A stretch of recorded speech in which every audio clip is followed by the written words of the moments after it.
जाकर फंस जाता है और अपनी मम्मा को पुकारने लगता है। पर वह बच्चा डरा हुआ भी न था, क्योंकि उस बच्चे को यह खबर कहाँ थी कि जिस जंगल में वह है वहाँ कितने सारे खतरे हैं। थोड़ी ही दूर एक पीपल के सूखे पेड़ पर बैठी चील की नजर उस बच्चे पर जाती है। अरे कुछ सुनाई दे रहा है, उठो माही, लगता है आज शिकार खुद ही चलकर तेरे पास आया है। और ऐसा सोचते हुए माही चील अपने घोंसले से निकलती है। मम्मा, मेरी मम्मा। अरे ये तो बहुत छोटा है और इसे यह भी नहीं पता कि इसे मुझसे डरना चाहिए। छोड़ माही, डिनर ना सही लंच ही कर ले तू। और फिर वह चील उस बच्चे को अपने साथ लेकर अपने घोंसले में चली जाती है। वह मासूम सा नन्हा बच्चा अपनी मासूमियत भरी आंखों से चील को एकटक देखे जा रहा था। उसे चील से डर नहीं लग रहा था, पर उस बच्चे को ऐसे देखता हुआ देखकर चील को बीते दिनों की याद आ जाती है कि कैसे कुछ जालिम उल्लुओं ने उसके मासूम से छोटे से बच्चे को चोट मार मार कर जान से ही मार डाला था। उस चील को देखकर ऐसा लग रहा था कि अब वह उस मासूम से बच्चे को खाने ही वाली है कि तभी अचानक वह चील उस छोटे से बच्चे को अपने पंखों में जकड़ लेती है और उसे प्यार करने लगती है। प्यार करते हुए चील की आंखों में आंसू आ जाते हैं। मैं इतनी भी जालिम नहीं हूँ कि इस छोटे से बच्चे को खा जाऊँ। तुम मेरे बच्चे हो, आज से देखना मैं तुम्हें पाल पोस कर बड़ा करूंगी और एक माँ का प्यार दूंगी तुम्हें। इस तरह कुछ दिन बीत जाते हैं और वह चील उस छोटे से बच्चे को तरह तरह के फल लाकर खाने को देती, दाना लाकर खाने को देती और पानी भी पिलाया करती। उस बच्चे को तो यह लगने लगा था कि वह चील ही उसकी माँ है। एक दिन की बात है, कबूतर किसी काम से उसी रास्ते से उड़ा जा रहा था कि अचानक से उसकी नजर उस चील के पास बैठे बच्चे पर पड़ी। अरे लगता है आज ये जालिम चील चिड़िया के बच्चे को उठा लाई है या इसे मार देगी। मैं अभी जाता हूँ और अपने दोस्तों को बताता हूँ। और फिर कबूतर वहाँ से चला जाता है। आज मैंने देखा कि वह जालिम चील फिर से किसी बच्चे को उठा लाई है। हमें उस बच्चे को बचाना होगा। पर कबूतर भैया, हमारे बच्चे तो हमारे पास हैं। फिर वह चील भला किसके बच्चे को उठा लाई है? जरूर वह चील उस बच्चे को किसी दूसरे जंगल से उठा कर लाई होगी। अरे जो भी है तो वह बच्चा, हमें उसे बचाना होगा। अगर हम सब मिलकर उस चील से मुकाबला करें तो हम उस जालिम चील को मारकर उस छोटे से बच्चे को बचा सकते हैं। और फिर वे सभी दोस्त उड़ते हैं। आज वे सभी बहुत गुस्से में थे और उन्होंने एक एक लाठी भी पकड़ रखी थी।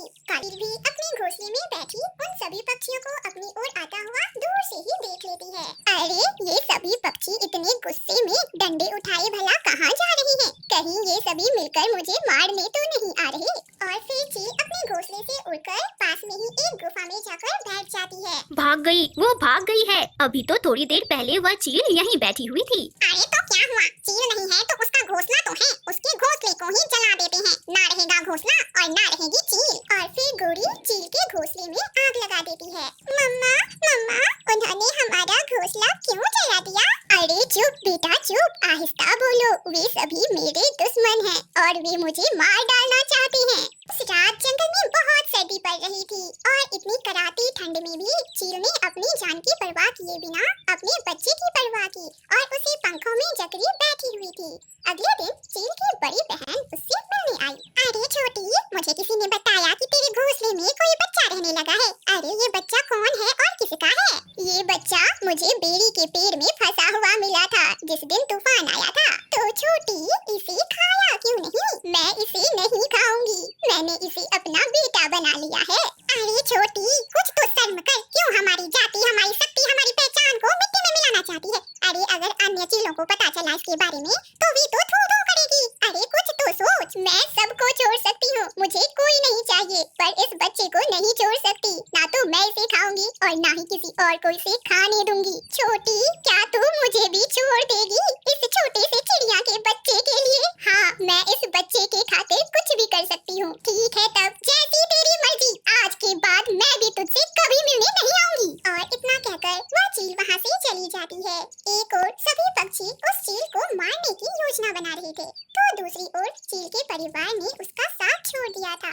पर वह चील किसी भी हालत में उस बच्चे को बचाना चाहती थी और उसे माँ का प्यार देना चाहती थी। चलो आज मैं अपने बेटे को उड़ना सिखाती हूँ। चल मेरे बेटे, अपनी माँ की पीठ पर बैठ जा। और फिर चील अपने बेटे को अपने ऊपर बैठाकर उड़ती है। मेरे बेटे ध्यान से सुनो, अपने पंखों को फैलाकर पंखों में हवा भर लेते हैं और फिर आहिस्ता आहिस्ता पंखों को ऊपर और नीचे करते हैं। क्या करने से चोट भी लगती है मम्मा?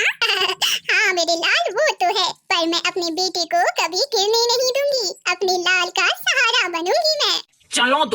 आज हम उस चील को ताकत से नहीं बल्कि ज्ञान से मारेंगे।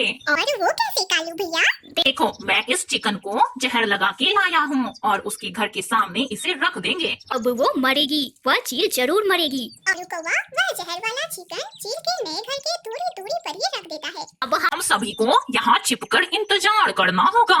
वह चील जैसे ही वह जहर वाला चिकन खाएगी, हम उस मासूम से बच्चे को अपने कब्जे में कर लेंगे। वे सभी दोस्त झाड़ियों में छिपे रहते हैं और दूसरी तरफ चील भी अपने बच्चे को उड़ना सिखाकर अपने घोंसले में लौट आती है। अरे ये गंध किस चीज की है? मुझे तो लगता है कि ये गंध मांस की है। मम्मा, मैं थोड़ी देर सो जाऊं? हाँ हाँ, सो जाओ बेटा। और फिर वह छोटा सा बच्चा सो जाता है। अब मैं उस मांस को ढूंढती हूँ। अच्छा ही हुआ कि मेरा बच्चा सो गया। अगर यह मुझे मांस खाता हुआ देख लेता तो डर जाता और सोचने लगता कि मेरी माँ मांस खाती है। चील उड़ती है और गंध की दिशा में जाती है। अरे ये तो किसी मुर्गी का मांस लगता है। लगता है किसी चील की चोंच से गिर गया होगा। और इतना बोलकर चील उस मांस को खाने लगती है और खाते खाते वह दूसरी सांस भी नहीं लेती और उसकी वही मौत हो जाती है। अरे भागो भागो, आप सभी जाकर चील को देखो, कहीं वह जिंदा तो नहीं है। और मैं बच्चे को लेकर आती हूँ। चिड़िया जल्दी से उस नन्हे से बच्चे को उठाकर ले आती है।